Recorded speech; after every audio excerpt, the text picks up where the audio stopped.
What it do, baby? Welcome to Vegeta Saiyan Army. Thank you guys for liking, watching, and subscribing. Today I'm excited because we got Alex Lawrence, a Vegeta Saiyan Army boy, who started at the bottom. Guess where he's at now? He's here. 4th place at the webcam event. First of all, let me just hit it up with Kenny. Kenny, say hello to everybody. Yo, what's up, everybody? Yo. Don't forget, this is a webcam regional. This is a regional. That's right, and everybody knows the regionals. That's what everybody says. Webcam events always count more than in-live events. We all know this in the DBZ community. These count more. These count more. So now we got our homie Alex. So by the way, Alex, who I'm very proud of, for a lot of reasons. One, he's a local boy. He's a VSA boy. Okay. So before I introduce him, though, I do want to say I will not start this video without starting to take credit myself. I'm kidding. I won't. Let's make it about me. No, but I said this leader was busted. I have a video from like a year ago, and the thumbnail is literally this leader and the word busted on it, and you guys were laughing at me. Nah, it was a different meta. I get it. I was kind of wrong. But Alex, why don't you start off and show me the deck you were playing and what does it do? Because apparently often people were asking you like what it does. So the leader that I chose for this event was Anniversary Bardock, the one that just came out in this last anniversary set. He has a list of effects. It's like a grocery list. When you're sent shopping, he's got that. So on the front side, it's pretty simple. You swing, he top 5s for any SS4 card that has SS4 in its name, not its character name or anything. So you can search out many things with this. He gets plus 2k for every color in your battle area and energy area. So turn 1, he's only 9k, but after that, he's 11k, because you're going to have a second color, and then people can't really punch your leader too much anymore, with their leader at least. He awakens when you have 4 colors in your battle area or energy area, and he draws 2. In my opinion, one of the worst awakenings, but we'll make do with his backside effects. Draw 2? You don't like the draw 2? Nah, I prefer to untap energy. I love that shit. Go ahead. In this deck it works out, but so on the backside here, he has a paragraph of effects. So you swing with him. Yeah, I actually have to read it because I can't remember. No, you draw, right? You draw for the lead, right? If it's yellow, you rest. If it's green, you take a marker out. No. It's not based on like individual colors. It's based on the total number of colors. Oh, there you go. If you have 2 or more colors, he's a 20k that rests a battle card. If you have 3 or more, at the end of the turn, you untap an energy, which is actually huge in this deck. Like you don't understand. Untapping 1 energy at the end of the turn is insane. And then if you have 4+, you draw 1 card, and you choose up to one of your opponent's battle unison cards and remove a marker from it. So this deck unison kills pretty easily, because they'll put something like a Boonison on the board. You can swing with this, you remove a marker, and it goes to 20k, so it's punching another marker off. So there are other ways to remove markers, but yeah. So for people who are new to this deck, obviously they're expecting a lot of the new cards, or the cards that are meant for this. But can you tell us a little bit about your matchups? What did you see or whatever? Yeah, just one last thing that people have to remember. Because people did ask me today, the permit on all this, just remember, all the SS4s are 0-cost combos. They do not cost anything to combo with, and they don't have energy exhaust. Now, for matchups, I played against 2 UI Goku players today. Not that they were bad players, the match was just very easy. It was just, they want to go wide and swing the MVP of this deck to counterattack Gohan. We'll get to that later. He's insane. Like, he just stops turns. He's a dormant on legs. So yeah, there's that. Same with the Red Jiren I played against today. He wanted to go very tall and attack me multiple times. I said no, you can only attack me 3 times this turn. The one loss I got was against Janemba Mill. That was Asperia, yeah. I got 1 loss. That was a guy, and it went down to the last card in my deck. I had 1 card in deck. He had 1 life. I played an SS3 thwarting, swung, and comboed the 30k. Now he had an eliminator on field, so he could get to 25 there. He had to have exactly a super combo in hand, and he had a super combo, so tough. He just had it, yeah. I played against a King Cold match that was I wouldn't say it was hard. It was pretty. I basically just lived to turn 4, and then after that, I just obliterated him. Yeah. Couldn't really do much. Probably my second hardest match of the day that I won. I don't count the Milnem because obviously I lost that game, so it was obviously the hardest. But the second hardest for that I lost was against my buddy Nico from locals. VSA boy Nico, come up. Yeah. He was playing yellow Gotenks, which I'm not a fan of yellow because it's just generic good stuff. It has no identity to it, but that's just my opinion on yellow. But he was piloting it well. I just wasn't letting him put Slug on the board. Yep. I said, no, you're not putting that Slug against me. And a lot of these games, one of the new cards helped me. We'll go over that later, but one of the new cards helped me a lot in all the games. The hardest match was the last match that I played was Gogeta Xeno, which was extremely close, and I almost threw the game. But basically, he basically it was a miscommunication on my part. I didn't ask him something. He went into battle and he said tap 1, play Kai. There was a glare on his card. I assumed it was the new Kai, the double striker, because it's a black deck. He played Space Time Unraveler, and I didn't realize. And just stuff with the next turn was messed up, but that was my fault. Other than that, though, I mean, the decks are pretty easy. Oh, I played a yellow Trunks deck. I almost forgot that I played the deck. That deck was how was that matchup? That was free. How did you, real quick, about the Red Goku? So you're saying that, how was your matchup good against Red Goku? Because I respect that deck, and I respect yellow Trunks too. So like, how did you breeze through that? So we'll talk about Trunks first because there's less stuff to talk about with that deck. Go ahead. That deck is basically keep a Vegeta and a Trunks from being on the board at the same time and you win, is essentially what I've learned against it. So I would waste my counter plays against their 1-drops.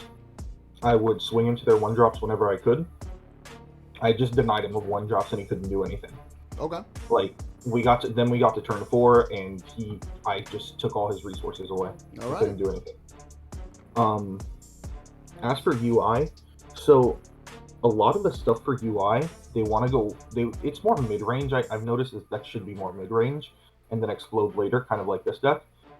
But the issue with UI is that it plays the Piccolo Jr. unison, typically, and the Vegeta and the Frieza and the Goku all say neg 15k. Everything in this deck is 16. So I don't care if they neg me because I'm not dying. That makes sense. And the Piccolo Jr. unison says kill a 15k or less. Okay, I'll counterattack all I want because they're 16. That's cool. Okay. So it just doesn't matter to me, and it makes it hard for stuff like their I'm pretty sure the Android 17, their Piccolo Jr. unison, that stuff is 15ks. So they have to combo just to try and kill some of my stuff. All right, bet. So let's go into the deck. Let me see what you're running. Also, one thing I've been wondering about this deck is like the turn 1, because I feel like it does a lot of great stuff mid-game and then late game. So I'm curious to see what your I'm curious to see a lot of things. Your turn 1, and I'm curious to see the unison, and I'm curious to see if you're playing any of the new cards or thwarting. So go ahead, let me see what you got. Well, first of all, I'll tell you, I played no unison in this deck. Cool. I don't think this deck needs a unison. If I played one, it'd be the Broly, but that's just because it's a max power on legs. But I don't actually play a unison. As for turn 1s, there is almost relatively 0 turn 1 plays in this deck. You don't do anything on your first turn. You just charge and you pass. And we can go from there. All right, let's see it. So the first card is, and don't mind all the non-foils. I'm going to get this whole deck foiled now that I actually topped with it. So first is 3 SS4's Calls. This searches basically any card in the deck that has SS4 in its card name. So it can search other copies of itself. It can search Vermilion Sands. It can search basically everything in the deck. Yep. So, actually, no, I don't think this one is the one that can search it because it has to have. Yeah, it's just 4 in the name. Yeah. Yeah, that's just part of it. So yeah, it can search it. Yeah. I know the leader can search the SCR, which is really good. So this is basically the tutor for the deck. Okay. You search top 3, and you can either grab 1 or 2 SS4s. If you grab 1, then you just grab 1. Grab 2, then you have to bottom deck a card from your hand. And it can be any card, including one of the ones you just added. So if you want to scare them, you can add something and then bottom deck that exact thing you just added. Right. next one we'll go over them by their individual colors, I guess. That'll probably be the easiest. Easily the worst and the best color. So we've got 3 of the Goku, 2-drop. This is the one you charge for energy. So this guy, 3 of the Goku 3-drop. This is the one you combo with and play. And we've got 2 of the new Goku that just came out in the new Awesome, set. you're playing that. Okay. So this Goku, when he's charged, he targets a 4-cost or less on your opponent's board and skill negates them until the end of the opponent's next turn. So I did this against, let's see. Yeah, until the end of the opponent's next turn. So I did this against Nico, specifically, yeah, Nico, right? It was the best one against him. Because he turned 1, he tapped 1, and he played the little slug. Yeah. And so I just said, okay, he's skill negated till the end of your next turn. Right. You're not playing Super Namekian. Other than that, I mean, he's whatever. If you actually play him, he's a blocker. You rest something on your opponent's board, and if the card that you rested costs 4 or less is skillless, which he makes it cost 4 or less skillless, then you KO it. So he basically kills something on entry, and he's a blocker for the future. Yeah. This one is not as relevant as the Vegeta one. They're both not that relevant, I'll be honest. But this one basically says, if you combo with him and there's 3 or more energy between you and your opponent, you can tap 1 black to play this card, and then you can target one of your opponent's unisons and skill negate it for the turn. So, for an example, a really good matchup is against Starter Vegeta. They swing with their leader, you combo this, you say, haha, your unison's not double strike anymore. Cool. But other than that, this hardly ever comes up unless I'm Xeno evolving into this bad boy now. So this guy, MVP. I love this guy. He is so good. I'm gonna be honest, I was disrespecting this guy on reveal. I didn't realize how good he was. So on play, or when the opponent attacks, limit 1, burst 1. If you bursted a Black Saiyan, which I'll tell you everything but 10 cards in this deck are Black Saiyans, your opponent warps 1 from their hand. So I would definitely try to establish this on turn 2. This is going to get up to 3 copies. But I definitely tried to establish this on turn 2 every game. And every game that I did establish it, which is probably like 60% of my games, I was warping between 3 to 4 cards out of my opponent's hand before I even dropped my bombs. I have a quick question. I know that the 2-drop and the 3-drop have some like synergy and a certain loop. Do you find that the 4-drop like fucks with that loop? Like, does it interrupt it? Or do you think that like you don't care much about the loop, you're just using the charge effect and just playing the 3-drop to do it? You're not doing the warp and play effect much. Like, how does that work? So I'm doing the warp and play effects. So it depends on what's in my hand. If I have this in my hand, I'm gonna go for this. I'm not gonna go for one of the other guys to like warp him and then he comes back the next turn. I'm not gonna do that. And actually, Xeno evolving, keeping this in the warp or this in the warp is a big deal sometimes. It actually came up a lot today that they stayed in the warp for later in the game. Okay, cool. And we'll get to that later. So those are the yellow cards. These are the worst colors here, minus the new guy. He's one of the best cards in the deck now, in my opinion. This guy is just insane. Next one we'll go over is the blue ones. So 3 of the blue Vegeta, combo 1. 4 of the blue Vegeta. Yeah, this is the best one that you would play. And then 1 of the new guy.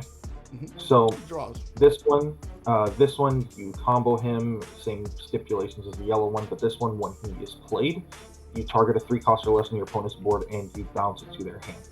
So there's quite often I don't use this effect because 3-cost or less are typically like counter plays or cantrips or top 5 searchers that you don't want to give your opponent back. Oh, yeah. So I find this guy's effect relatively useless unless I'm playing against Trunks, yellow Trunks. Yeah. Because I laugh at them. They go swing with leader, effect, play Vegeta or Trunks, and then they play the other one skillless, and I go, okay, combo this, play this, bounce the one you just played that's skillless back to your hand. Yeah. And now they're missing a piece for their 6-drop. And then when they try to play their piece, I'll just counterplay the piece that's coming back down. And then they're just super neg. This guy's critical. That's like that's like amazing right there. I think that's the best skill in the game personally. Also, when he's charged, you get to snipe a card out of your opponent's hand to the bottom of their deck. Your choice, not their choice. Trust me, sometimes I'm the American sniper with this guy. The other day at Locals, I hit 3 SCRs 3 games in a row. Hell yeah. Then if he's played, you get to draw 2 cards and then bottom deck a card from your hand, which is just phenomenal. You get to like just pick out the good cards and keep them. Now this guy, I'll be honest, I don't care for him as much as the Goku. I prefer the Goku because the Goku takes resources from my opponent. While this one, yes, it gives resources to me, I find myself I draw enough in this deck that this guy isn't necessary.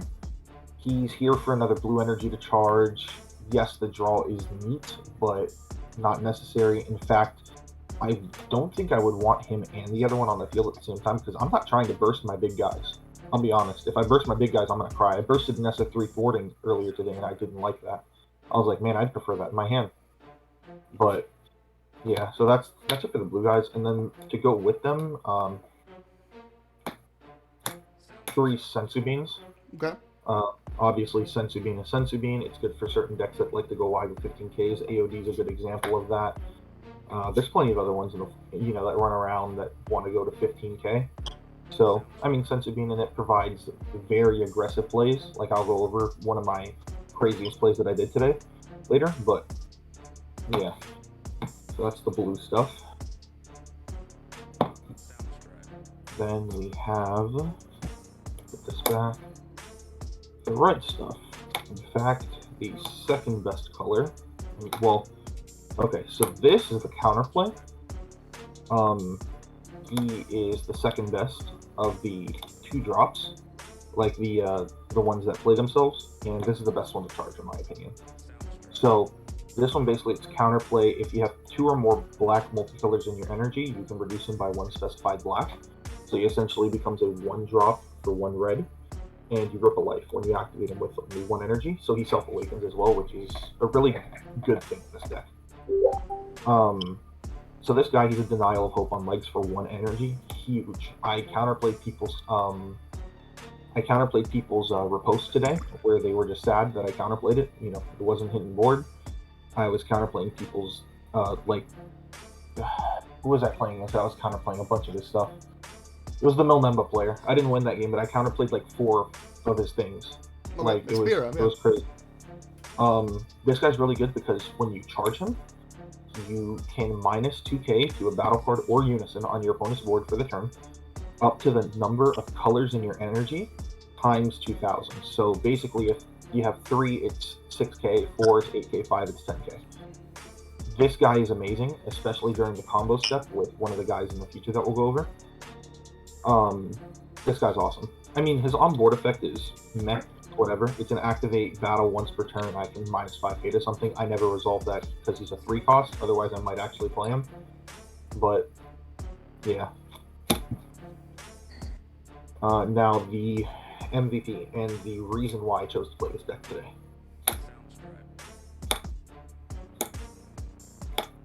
Were the Gohans. So, not particularly this one. This one's okay.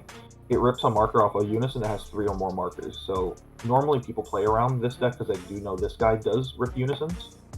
So they'll wait until he's charged to play their unison. But this guy, he's a dormant on legs pretty much for the format. From what why I picked this deck for the format was because I was looking at all the decks, and besides like Android 16 and Agents of Destruction, everything's monocolor. In fact, I played only monocolor decks today, and this card just dormanted them all. They couldn't attack me more than 3 times in a turn. They would swing with their battle card, I would negate it. Then they would swing with the last battle card attack they had, and then they would swing with their leader, and they were done for the turn. This card alone is the reason why I won a lot of my games. So, this card's insane. Basically, it just comes down for 1 green. It does the same reduce that the red one does. It comes down for 1 green if you have 2 or more multicolors. And you discard 1, and then they can only attack up to the number of colors in their energy. So, if they want to be weird and play around certain things, I've had people before who charge super combos that are multicolored just to get an extra attack in. Whack. This guy, he warps a 4 cost or less on play. He's double strike as well. So that does come up when you play him off of SS4 the Vermilion Saints, that he is double strike, because they don't actually come in skill negated. They just don't get their play effects because they have to be played from the hand. But he's still double strike. Yep. Now we're getting to the big boys. SS3 Gogeta, everyone's most hated black card. Comes down for 1 energy, 25k double strike, removes a card. Not much else to say for this guy. He's pretty easy to put on the board in this deck. In fact, I'll show a couple things in a minute once I get to some other stuff. So this is this guy. I don't really need to go over him too much. And next guy is the man, the myth, the legend, SS4 Gogeta Thor in the Dark Empire. This guy's the kill card of the deck. He's insane. I mean, if there's not much I can say. On swing, he removes 2 cards off the board, 2 battle cards ignoring barrier, and 2 cards out of your opponent's hand. And he's 35k, and he's triple attack, and he's blocker, and he restands at the end of the turn. And He you does have an everything energy you that want. restands at the end of the turn too. So he's not like a total tap out. He's really good. I like this guy in this Exactly. deck. Yeah, you tap 4 to play him, but the leader untaps one Yeah, at the end of the you turn. tap If 3 have for a- him basically. Yeah. Yeah, and then you have this in your hand for the next turn, so you Yeah. dorm at their first attack, and then you have Yeah, dumb. this guy for the next attack, and then they have 1 more attack left. So it's just dumb. And then to go with the SS4 guy, I also run 1. Fighting against Fate, he's searchable. You don't need to run more than 1 of him. Same thing for him, you don't need 4 of him. 4 of him is a brick. 3 of him Yep. is fine, because you can search him. Hell yeah. I hate this guy, but I have to run him. And you're going to ask me why I hate him. I don't like this. Yeah, I you're prefer dumb. That Spark. card rules. You want to try to? I prefer sparking super combos because I can use them when I'm higher than 4 life. I don't like being at 4 life or less. I feel uncomfortable. Okay, yeah. So this guy, I need to run him though because he's a Vegeta name for the guys. Lazarski. I need him. So for the big guy, I need him. I mean, if you're at 4 life or less, he's a 10k, and then you bottom deck 1 and draw 2. I mean, not much else to say. Also, another reason I hate him less now because Foo's banned. I hated him when Foo was legal because they would just Foo me and then I have no combo power. Right. Okay. I also run 2 time regulated cards. This guy is insane. Put in so much work today because turn 1 you would SS4's call typically, so that's 1 card in the drop area. Turn 2 you would typically combo 1 or 2 things, put something in the drop area, and then you have access to put this guy online, draw 2, warp a card out of your hand.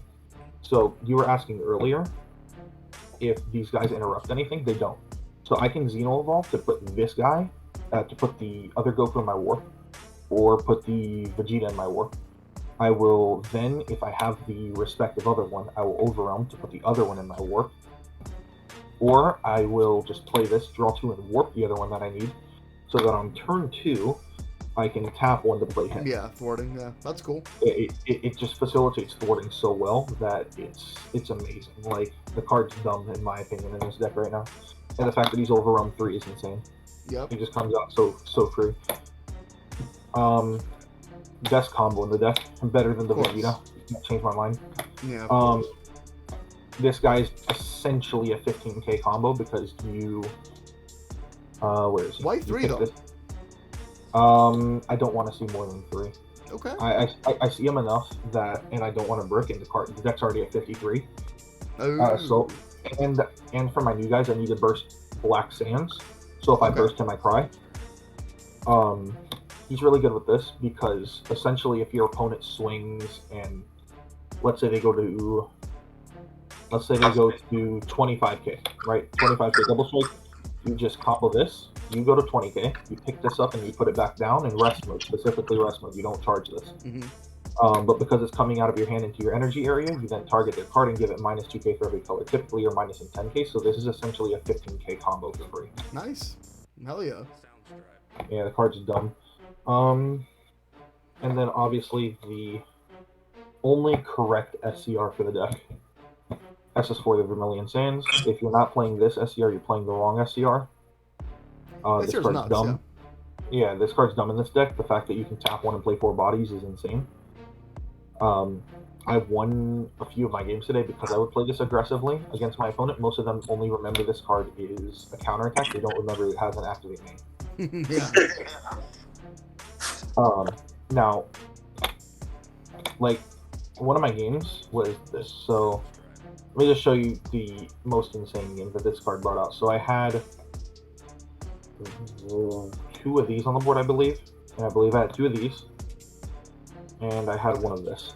So this was my board. Essentially was this plus my leader, obviously.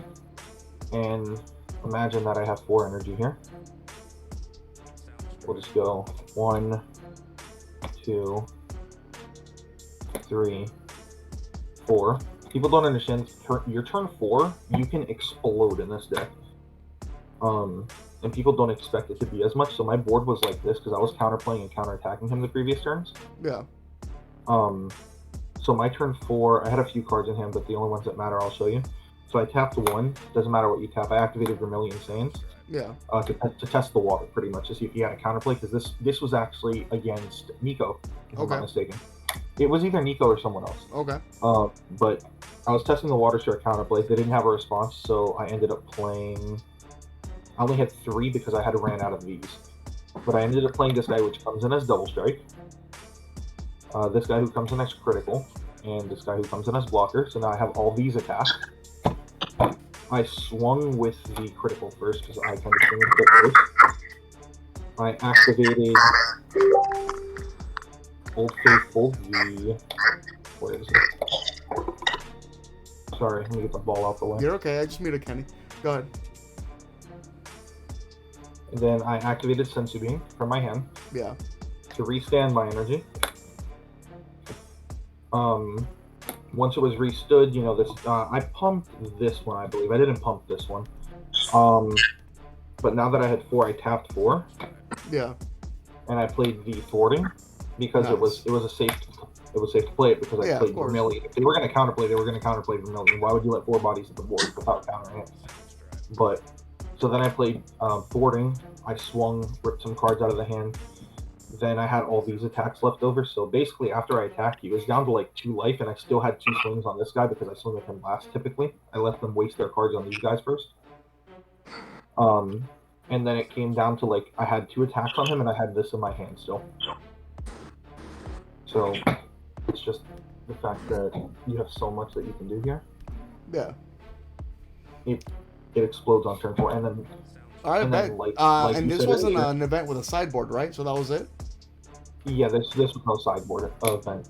Okay. I can tell you some cards that I might sideboard. Okay.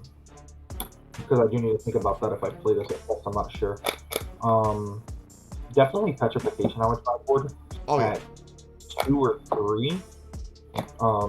I'd sideboard that mainly. Let me read real quick. Yeah, Dark Part Black Massailin, CoreTCG. Yeah, definitely CoreTCG because there's a lot of decks that play stuff that's low, like King Piccolo likes to play stuff, I believe. The new counterplay Goku is a 19k, so Voids hits that. Petrification's really good because a deck that you kind of lose to is 18 mil, so being able to petrify their Frieza is amazing. Yeah. Well, luckily we didn't see him much, but yeah. Also, like, I mean, UI Goku more relevantly, I guess, like, if he brings out the... We were just talking about that on the chat earlier. Talking about what, that I prefer the... yeah, the Petrification versus the big boys. Because it's negate out of block, so, like, he would come out and he wouldn't be able to pen anything. Yeah, like, Petrification versus the big guys is huge because even if I'm playing against another deck that's, say, revolving around a card like this... Yeah. They'll tap out, and then I'll just say, haha, okay, petrify, you can't do anything. Yeah, exactly. And against a 18 mil player, they kind of cry because in this deck, I'm not going to let you get your -5 on your baby. You're not getting a -5 on baby because this rips markers on charge. I rip a marker on swing with this. I have so many attacks that I can swing through. I mean, a -5 is really hard to resolve against this deck. Yeah. Okay. So I can petrify the Frieza. Do you have any final shout outs or anything you want to say about the deck? Any changes you'd make to it? Anything at all? I think I'm going to run more of this guy, for sure. I think I'm going to put him to 3 and cut the Vegeta. I'm not 100% sure, though. I need to test. Definitely shout out to everybody at Locals for helping me with this. I mean, playtesting's awesome. You know, I wasn't sure that I was going to play this, but at locals I did really well, so I'm glad I took this today, because if I didn't take this, I probably would have taken Vegeta Ramp, which I don't think I would have done so well with. Hell yeah, dude. All right, well, good job. Congratulations. And I'm glad. I'm glad it's doing well. I'm glad this deck is good. Because if AOD is doing good, then, like, I know it's not the same deck, and all AOD is better on paper, so... But I'm glad it's getting on the I map. don't like playing against AOD. You don't like playing against it, you're saying? No, I don't like playing against that deck. Yeah, that deck rules. So I'd like to I see think maybe it he helps gets... me, and Gohan's not that good against that deck. I tell you what, I can see this getting like a Janemba card and getting snapped. Like, I can see that happening too. Oh, you mean like a TP that's kind of like Janemba? Yeah, Man, that's they like that. They just need to make a Xeno Evolve for this and for Gohan. Since Give they me did a it yellow for the other two. offering. Give me a yellow red offering. It's a I Saiyan don't deck. know, They're I not don't- gonna stop. They're not gonna stop making support for it. Well, red yellow, but everything in this deck's red black. Give it Yeah, something exactly. like Oh, right, when it's played or when your opponent attacks, you know, like maybe burst one like the other one does, and give something. Yeah, right. I minus forgot 10 it's gotta be turn. black. This one burst one if it's a black Saiyan minus a marker on something. You know, just something simple like that. All right, Alex. So yeah, good job. We're gonna see more of you. Obviously, if you're watching from home, make sure you comment down below. What do you guys like about the deck? What do you not like about it? What would you change? Are you running this deck in the future? And make sure to kiss your homies good night. Y'all have a good night. We'll see you soon. Bye bye.